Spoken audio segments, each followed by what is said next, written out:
Most kids start a lemonade stand to make some extra cash, but Dax was playing a much darker game. He opened a barber shop in his garage, and even though his fades were terrible, every kid was lining up for a $5 buzz cut. Step up, who's next? It was like the social event of the summer. Everybody was hanging out, listening to music, laughing at how bad the haircuts were. Bro, you look goofy. What? But Miles noticed something weird. After every haircut, Dax was picking up some of the hair and putting it in a Ziploc bag. Huh. Once the day was over, Dax had cut like 15 people's hair. Miles stuck around and asked him, "Bro, why were you putting your hair in bags? Hey, check this out." He brought him to a shelf, and on that shelf was hundreds of Ziploc bags. Each of them had hair in it, and each of them were labeled. This is Miles from August 12th. This one is Cooper from July 4th. Look at all of these. I had the genetic blueprint of the entire 8th grade right here, labeled and dated. Miles just laughed. Bro, you're weird. But Dax leaned in. Everybody thinks I'm a bad barber. Which is true, but they don't realize I got a much bigger plan. Next time someone does me dirty, steals my seat at lunch, makes fun of me, I'm gonna find a crime scene anywhere, and I'm gonna drop their hair right in the middle of it. What? Let's say Miles calls me a loser. Well, I hear sirens. I follow the sirens. A crime scene. There was a murder. Miles goes right on the floor. The police. Whose hair is this? They go to the computer. It's Miles. Miles goes to prison for murder. Bro, that is so messed up. And it was. And obviously, that really wouldn't work. But Miles made sure to stay Dax's friend. Just in case. You would hate for some of his hair to end up at a crime scene. Here's what happens when you're a frickin' Karen. This lady's about to board a flight. She storms up to the counter and is waving her phone in the agent's face. Hi, yeah, I paid for priority and that better mean something good. Well, the desk agent said, ma'am, yes, this is economy plus, so you'll be boarding in group 2. Just a few minutes, okay? Now, boarding hadn't even begun yet, but this lady loses it. I'm pretty sure I paid for a better plane ticket. You know what? I have so many followers, I'm gonna ruin you for this. This airline sucks. That's fine. Okay, I don't care. Just step back. Now, here's the thing. She threatens that she's gonna make a terrible video about the airline to ruin their reputation or to get this person fired, but no one cared. The thing is, that desk agent was actually gonna upgrade somebody to first class because there was one first class seat open. But now, it definitely wasn't gonna be her. Sir. Oh, yeah? What boarding group are you? Now, he's saying this loud enough for the lady to hear. Group 6. Well, it's your lucky day. I'm upgrading you to first class. And ma'am, I'm downgrading you to group 6. Now, this entire time, a bunch of other passengers were watching this thing go down. They were invested, and they cheered. Stop clapping! Screw you! And she threw a fit, and she was thrown out of the airport. Good. It's senior year, middle of class, when all of a sudden people hear, "Look, a horse!" People step out into the hallway and they see it. There's a horse just trotting down the hallway. The principal gets on the intercom and is like, "Everybody stay in your classrooms." Yeah, nobody listened. Kids are pouring out trying to see. They got their phones out. Yo, whose horse is that? The funny part is, this one teacher, he encouraged it. He told one of the kids in his class, "Hey, Billy, come here." "Yeah, what's up?" "Dude, I dare you to go ride that horse." "Okay." So now you have this horse trotting down the hallway, a bunch of students standing to the side, filming it, and this one kid jogs up and hops on the horse. People are losing their minds, and at this moment, the horse is heading right for these big doors in the edge of the school, and students run up and they open the doors. That's when the kid who jumped on the horse is like, "Go!"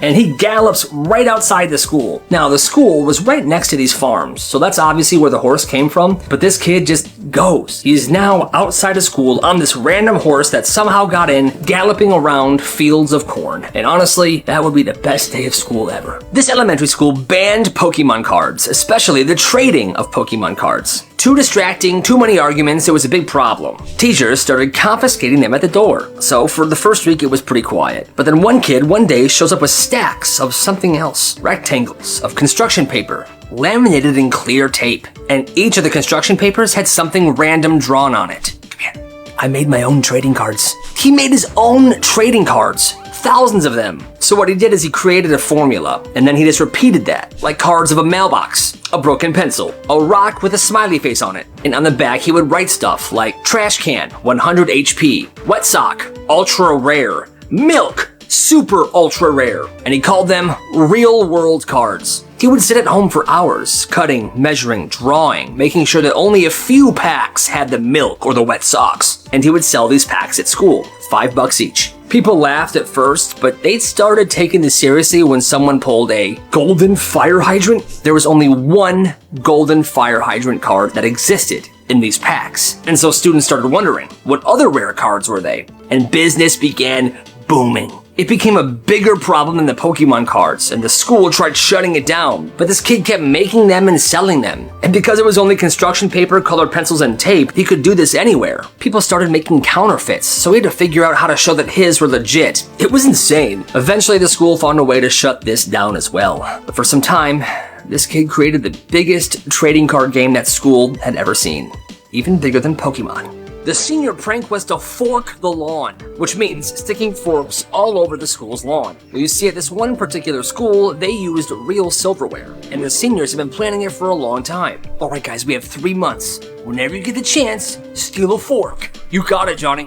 Brilliant plan, old chap. Every lunch period, they would be taking these forks secretly. They were doing it slowly, so it seemed like a natural disappearance of silverware. But by the end of spring, the seniors had hundreds of forks. And no other class knew. Then the night before their last day of school, they came to campus, quiet. And then all of these forks, and they shoved them into the lawn, evenly spread apart. And there were so many forks. By the time they were done, the grass looked like it had grown metal hair. It's beautiful. Bro, take that wig off. And the next day, administration went crazy. And the thing was, there was only one custodian left for that school year. This older guy. My name's Mr. Johnny. Hey, Mr. Johnny, can you please pull these forks out of the lawn? I don't want anybody tripping. Oh, okay. And then there he was, down on his hands and knees, pulling these forks out of the grass. Hundreds of them. Bending, sweating, he's working alone. A teacher finally came in to try to help him. Hey, Mr. Johnny, you can... That's when he saw his face. Mr. Johnny was crying. Thank you. That prank then went down in school history, but nobody ever talked about the guy that had to clean it all up. Hey, respect Mr. Johnny. They had just moved into a house in the woods. All right, family, here we are. Go check the place out.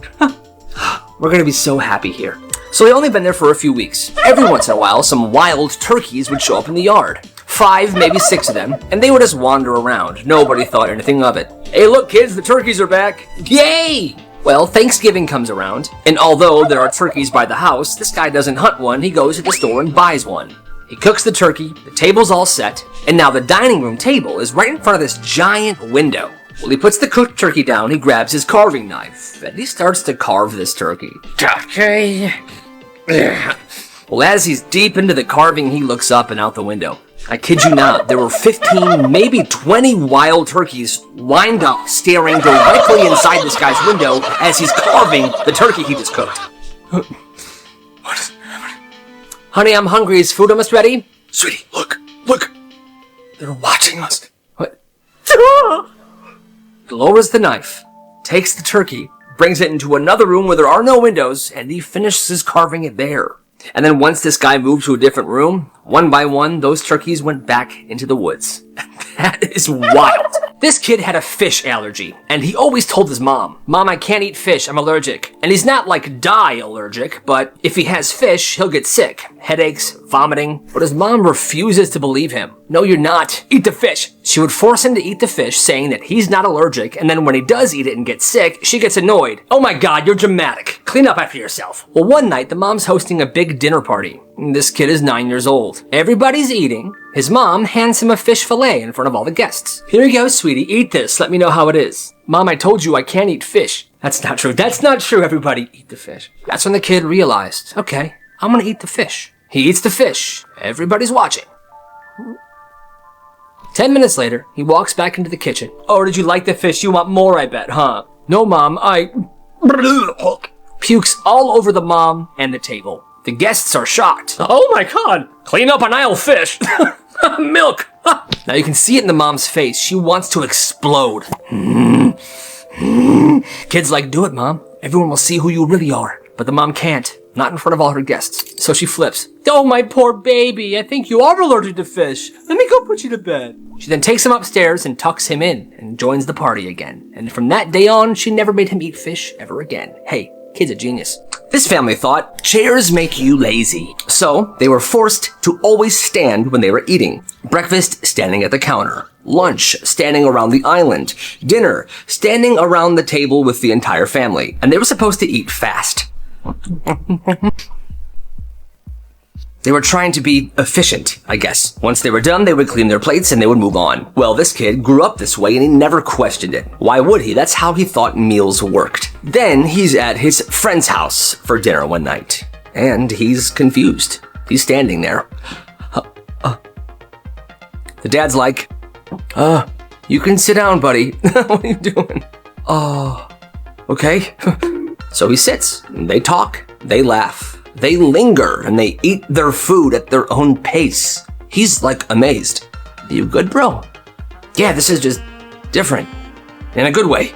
He realized that his family was the weird one. Like a lot of these stories, this happens. After dinner, he goes back home and he goes to his room and cries because, what? He's been standing for every single meal, eating as fast as he can, being super stressed out because his parents are crazy. But actually, you can just sit there and enjoy your food and be with people and laugh. For the first time in his life, he was relaxed during a meal, and that meant a lot to him. Now, it's years later, and sometimes when he's stressed, he finds himself standing and eating, but he always tries to breathe, take a seat, and just enjoy those dang potatoes. This is insane. So this one school's cafeteria used real silverware, actual metal forks, knives, and metal spoons. And every day after lunch, kids are supposed to take the silverware and put it in these tubs right next to the garbage can, so the school can wash them. But over the course of like 5 months, the school began noticing their supply of spoons was dwindling. What in the world is happening to our spoons? The lunch staff thought the kids were accidentally throwing these spoons in the garbage. So they began making announcements and posters. Attention students, make sure you put the silverware back in the tubs. Don't throw them away. But it didn't stop. You're missing hundreds more spoons now. Guys, hundreds? Nobody had any clue what the heck was happening because it wasn't a whole school issue. It was one kid. Every day at lunch, he would pocket a spoon or 2 or 3, but never more than 4 a day. Not for a plan or a prank. He was just like collecting them. I like spoons. He kept them inside his locker in a flimsy grocery bag hanging from the hook. Months go by. The bag gets heavier and heavier. The plastic grocery bag stretches thinner and thinner. Then one morning before first period, as the hallway is packed and it's loud, he swings open his locker and the bag finally gives out. It rips straight down the middle and hundreds of metal spoons start pouring out of his locker onto the floor. And the sound is insane, like someone dropped an incredibly heavy toolbox down a flight of stairs. Once they all fall, he just stands there staring at the pile on the hallway floor. It's the end of an era. Within 5 minutes, the entire school knew what had been happening with the spoons. He got into big trouble. The rest of that year, they called him Spoon Kid, and he was kind of a legend. Gotta respect Spoon Kid. It started with strawberry milk. Cafeteria strawberry milk. Everyone knew this one kid loved it. I freaking love it. So one day, his friend group makes a deal. All right, so for every strawberry milk carton you finish, we'll all pay you $1. $1 per milk? Easy. So kids start sliding in these strawberry milk cartons across the table, and now he's got a bunch in front of him. Guys, this is gonna be awesome. I love strawberry milk. The first carton goes down easy. The second carton, still good. Third carton, confidence is growing. I got this. All right, it's $3 so far, man. By the time lunch is halfway over, there's a crowd forming around him, cheering for him. Come on, man, you got this. That's really impressive. Milk. That's $15 so far, man. The kid keeps drinking. The money keeps stacking. Carton number 18. He stops in his tracks. Silence. And then it happens. A violent, unstoppable stream of neon pink vomit explodes across the lunch table, covering trays, shoes, people's faces. Everyone begins to scatter, running away from this horrible scene. He got to keep the money. But ever since that day, he has not been able to drink milk ever again, and strawberry milk was his favorite. It's kind of sad. In 8th grade, there was a social studies teacher that never gave homework, like ever, and she was universally loved for it. Then one random Tuesday, she assigns the class homework, and the next day, nobody turned it in. Not one person. And she just detonates. Well, I bet you all did your math homework last night, didn't you? Because everyone respects math. Who cares about social studies? Everyone's like, what the heck is going on? Then, without warning, she steps on a desk, grabs the overhead projector, tears it down, and slams it on the floor. She grabs her keys, walks out the door, and she never returns for the rest of the school year. That's absolute nuts. So this one dude in this one class was huge.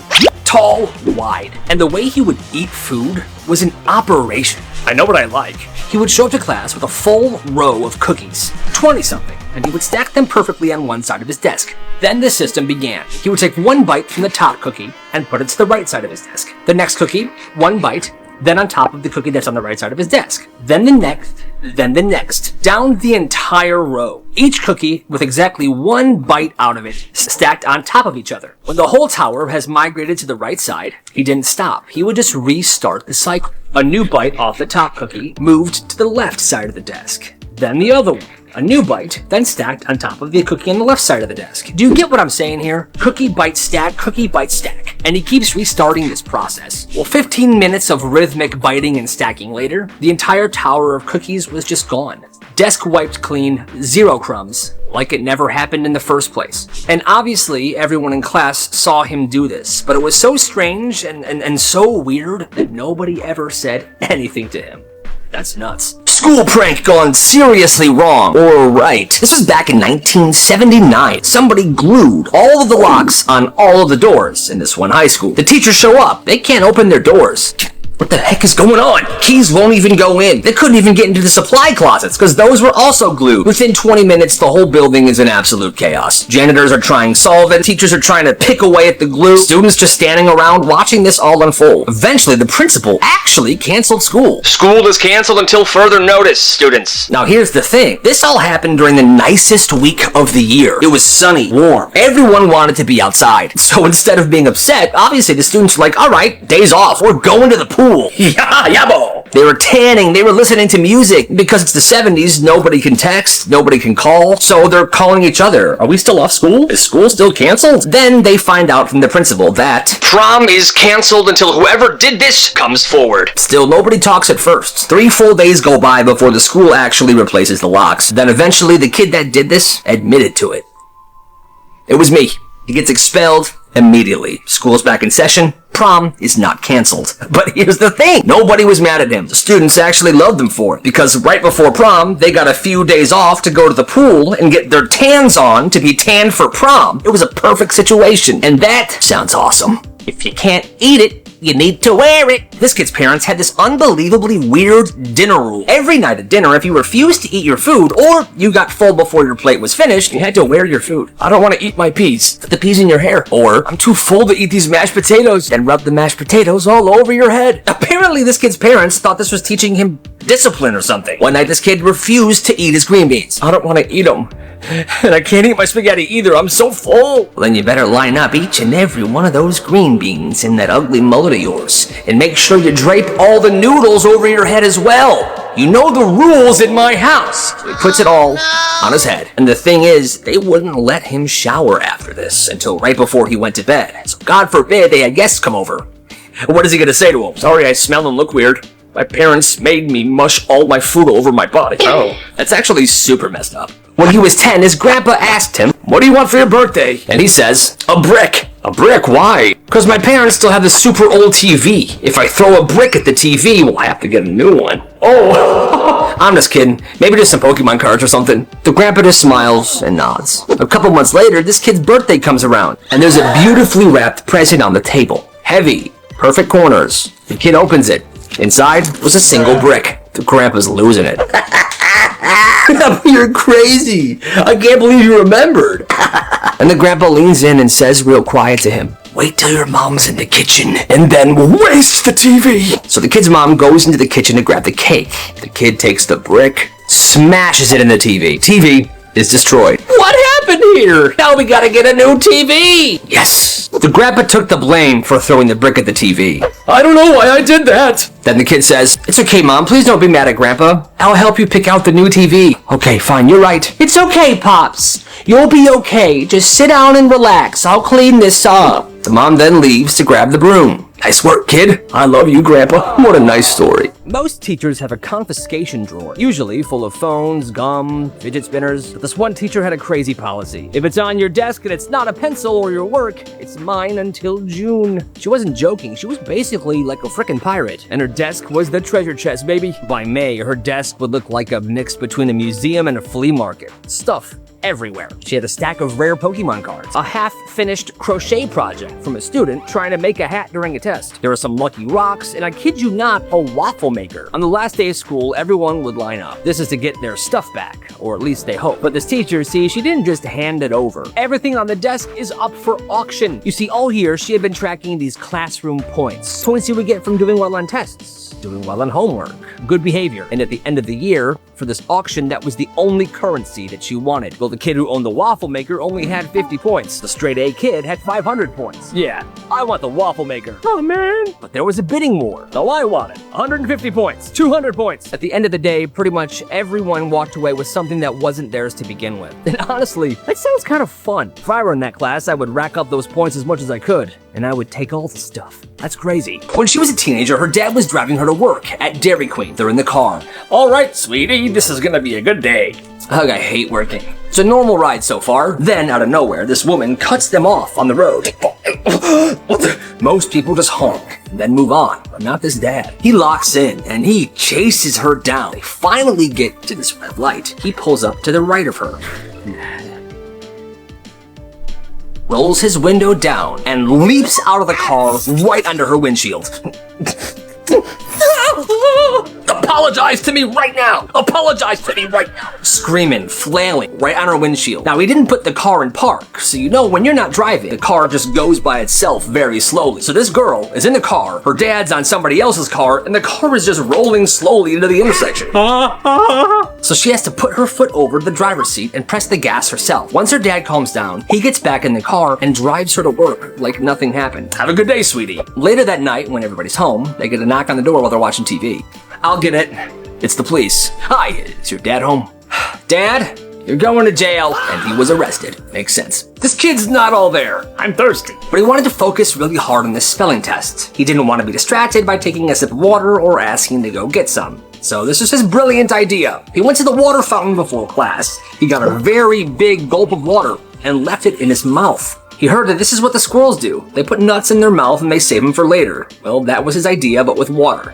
So now he's sitting in class. The teacher's naming the words, and he's writing the spelling down with a bunch of water in his mouth. All right, class, your next word is fortitude. His plan was to take small, tiny gulps throughout the test, so he never went thirsty. Well, about 2 minutes into the test, his cheeks give way, and a bunch of water just falls right on his desk. The test and the desk were soaked. Water was now spilling on the floor, and other kids noticed. The teacher walks over. Why is there a bunch of water on your desk and the floor? The kid didn't know how to respond, so he just looks her in the eyes and said, I have no idea. The teacher was so confused by that answer that she just walked away. No more questions were asked. He failed that spelling test. What? Top 3 principles on a power trip. Number 1, this principal banned all backpacks because the hallways were messy and crowded. So now kids had to carry classes worth of stuff in their arms all day. Folders ripping open, papers on the floor. Meanwhile, this principal still walks around with her leather briefcase. Oh, pardon me. Pardon me. It became such an issue, parents kept calling the school, asking why backpacks weren't allowed. After a few days, so many kids started asking the principal about her briefcase that the rule died. The next one, this principal was tired of students being late to first period, so he forced every single teacher to lock every single classroom door the second the bell rings. And if you don't do it, there's gonna be problems. Didn't matter if it was raining outside or if your bus was late. If you weren't there before the bell, you weren't getting into class, and you had to go to the office. One morning, a school board member showed up for a surprise visit, and when she walked through the hallways, she saw tons of students banging on their classroom doors trying to get in. What is going on here? Number 1, there was a principal who decided students were too loud during lunch, so he made the cafeteria completely silent, and detentions were handed out to anyone that spoke even one word. Milk? Detention! Hundreds of kids eating in total silence. It was completely insane, until one day this kid brought a whoopee cushion. He thought it would be funny to prank his friend during silent lunch, so his friend sits down. It was a slow, loud, whoopee cushion fart. Everyone was silent for a few seconds after that. Then they just burst out laughing. Even the principal. Okay, we can talk again. I guess all it took was some light-hearted fart joke to turn the mean old man into a softie again. On Monday morning, Arthur Miller was a ghost. He was the kind of kid that could walk through a crowded hallway and not be seen. He was invisible, but by Friday at 3 p.m., he was the most powerful kid in the history of the school. This wasn't a fluke and it wasn't a glow-up. What it was an experiment. A secret group of students decided to see if they could manufacture a god out of thin air. Monday was phase 1. Most people try to be seen or be popular by being loud, by being funny. But the committee, which is what we'll call the group of students, they did the opposite. They spent the day clearing paths for Arthur without saying a word. So picture this. Arthur is walking down the hallway, while a group of students, watch out, he's coming through. Hey, sorry, excuse him, he's coming through. And people were like, yo, who's that kid? Whenever Arthur walked towards a door, the committee would run and open the door before he got to it, bowing their heads as he walked through. Wait, why are they doing that? Is that kid like some sort of transfer from somewhere? Yeah, who is that kid? And the committee would just say, don't worry about it. By Tuesday, this mystery that they built up created curiosity. People were spreading rumors about this guy. They all wanted to know who he is, when in reality, he's been there the entire time. He's went to school with these people for years. They just never noticed him. Wednesday morning, the committee had reserved multiple prime spots throughout the building. They put signs that said reserved for A. They put these signs on the best seats in the cafeteria, the best treadmill in the gym. They even had people hold his place in the cafeteria line. All right, can I help you? Thanks. Yeah, I want the pizza. And the entire time, Arthur was going along with this. But he was humble. A rumor started that Arthur was the son of somebody who started a multi-billion-dollar crypto firm. Another rumor claimed that his dad was the lead developer for a game that hadn't come out yet. Now, it's Thursday. And what the committee did was they hired people from the rival school to come to the basketball game that night. So when Arthur walked into the gym that night, they had these people run up to him and ask for pictures. Hey, yo, can I get a picture, please? Yeah, sure. You're awesome. I'm a big fan. Okay, thanks. And this was happening before the game even started, right down there in the middle of the gym. So everyone in the bleachers was like, yo, who is this guy? The principal was confused. He was trying to figure out why suddenly everyone was so obsessed with this guy who hadn't spoken a word in like 3 years. And because there was so much buzz around this kid on social media sites, the principal held an assembly for social media safety. But before he could even speak, Arthur walked in and everyone suddenly was looking at him. Okay, attention, students. Oh, excuse me, sorry. Oh, Arthur, you can sit by me, man. No, you can sit by me, Arthur. Arthur, I brought you pizza. Oh, thank you. And then the entire gym started chanting, Arthur, Arthur, Arthur, until the principal was finally like, enough! And he canceled the assembly. Everyone went back to class. Friday was the end game to see how much influence Arthur actually had. So the committee, before school, posted on every single social media website, the king wears orange today. Show your loyalty. It was a test. And by the time they got to school, 80% of students were wearing orange, just like Arthur. That day, Arthur sat down during lunch and people swarmed him. He had had enough. Okay, guys, back up. Back up, please. Please, back up. But they wouldn't leave him alone. So he just left school. Over the weekend, the committee deleted all the accounts, all the statuses. They stopped the experiments, and they just let Arthur be. They even told people that this was an experiment, that Arthur wasn't actually famous. But the thing is, Arthur would never be a ghost again. Even though this was all fake, people still loved him. So what did the experiment prove? In school, it's not about who you are. It's about who everyone thinks you are. But does that even matter? Huh, no. Not really. সবে তিনটে second ইয়ারে পড়ি second ইয়ারে আমি class 9 এর পোলাবেন প্রেম করে মামা মায়া তো অস্থির এক্সকিউজ মি আপু এক্সকিউজ মি আপনার নামটা যদি বলতেন একটু শুনেন বেঞ্চ সাহেব আমার বন্ধু জিসান ঠিক আছে আপনার বান্ধবীরে শুনো মারি নাই তো শাসন করছি ভালো লাগে না একটু মারতেই পারি কিন্তু খুব খারাপ হয়ে গেছে তুই রবিল নামে সুন্দর একটা রিক্সা ডাক ভাবি চিনকে আমার বন্ধু জিসান দিচ্ছে প্লিজ ভাবি আপনি শুনেন প্লিজ ভাবি দেখেন ভাবি বন্ধু ধরে না আবার কল দে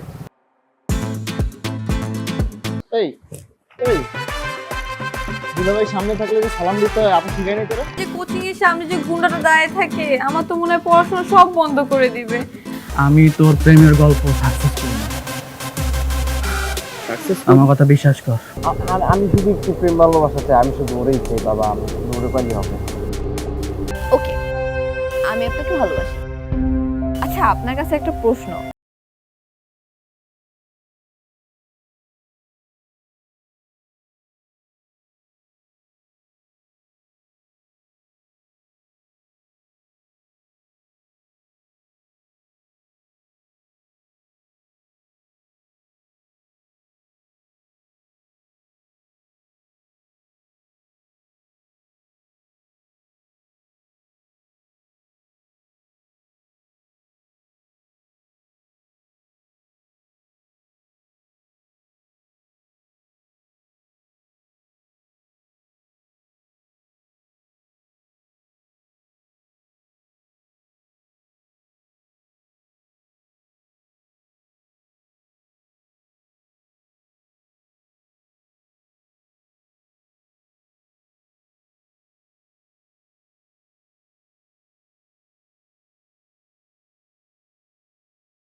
যে ফোন আমার ছেলের লাইফস্টাইল নষ্ট করে সে ফোন আমি রাখবো না, এটাই আমার সিদ্ধান্ত বাবা। তোমাকে এবার আমাদের মতো করে চলতে হবে, ইউটিউবের ভিউ দিয়ে আমাদের খেতে হবে না। সো আমি যার সাথে দেখা করতে যাচ্ছি সে যদি স্ট্রেট ফরওয়ার্ড না হয়, তাহলে তার খবরই আছে।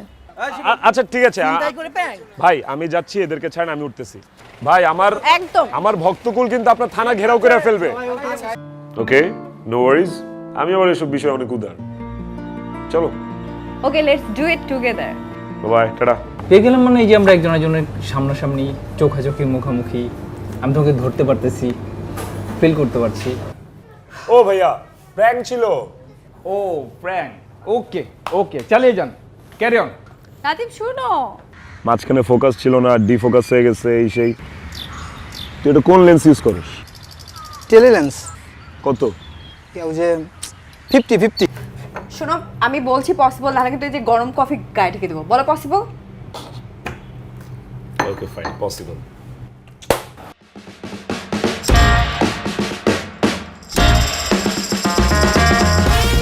এই মেয়ে লোকটাকে তুই বিয়ে করতে পারবি?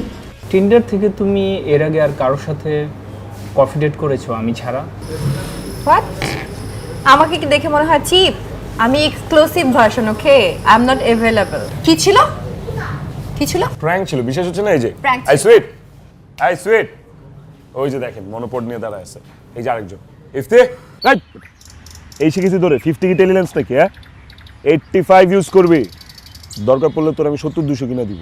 তুই টেনশন করিস না, হ্যাঁ? কোনো চোর না, চুরি না, ডাকাতি না, এটা প্র্যাঙ্ক ছিল, টোটালি প্র্যাঙ্ক। প্র্যাঙ্ক শিখাইছে ওস্তাদ। কেমন হলো প্র্যাঙ্ক?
কালকে সারা রাত তোমার আমি কল দিচ্ছি। সারা রাত? তাহলে আপনি শুনুন আপনার ভালোবাসার মানুষের অতীত বর্তমান। পাগল কোন একদম ঠিক হয় না, ওনার ব্যথা লাগে নাই? ব্যথা তো বেশি তুহিন। তুহিনের ব্যথা লাগছে মানে? বন্ধু তুই চিন্তা করিস না রে, ভাবির মন ঠিকই গলে যাবে। ভাবির মন তো গলবে কিন্তু আরে না না না, সম্ভব না। গাড়ি ঘোড়া তো হঠাৎ আমার বাসার নিচে কোনো জরুরি দরকার? তুমি কি আজকে কোচিং এ যাও নাই? সুন্দর মতো যাবি, ভাবির নামটা জিজ্ঞাসি। আর শোন, ভালো মতো কথা কবে, ভাবি লাগে। খালি থাপড় আর চাপাবাজি, এই বাদে আর কিছু পাচ্ছস? বুকিং মানে বুকিং, তুমি আমার আমি তোমার, বুকিং দিয়ে দিছি ফাইনাল। আমাকে বুকিং দিছে মানে আমাকে কে বুকিং দিছে দোস্ত? তোর যে আশিক আছে না, এখন তো আমার পিছনে লাগছে। আমার তো অনেক ভয় লাগতেছে দোস্ত, এই যে আস্তে আস্তে সব মানুষ জানবে, তারপর আমার ফ্যামিলিকেও জানাই দিবে। আর আমার and best of luck for doctorship. আমি দোয়া করি তুমি যেন একজন ভালো ডক্টর হও। আমার কাছে জিনের বাচ্চার নাম্বার আছে। জিনের বাচ্চা করতে চাস নাকি ইটিশ পিটিশ করতে চাস? হ্যালো বন্ধু, আমার রোদে দিছস? এই তো দিছি তো। ঠিক মতো রোদে দিছস? কি শুনতে চান? আমি আপনাকে ভালোবাসি?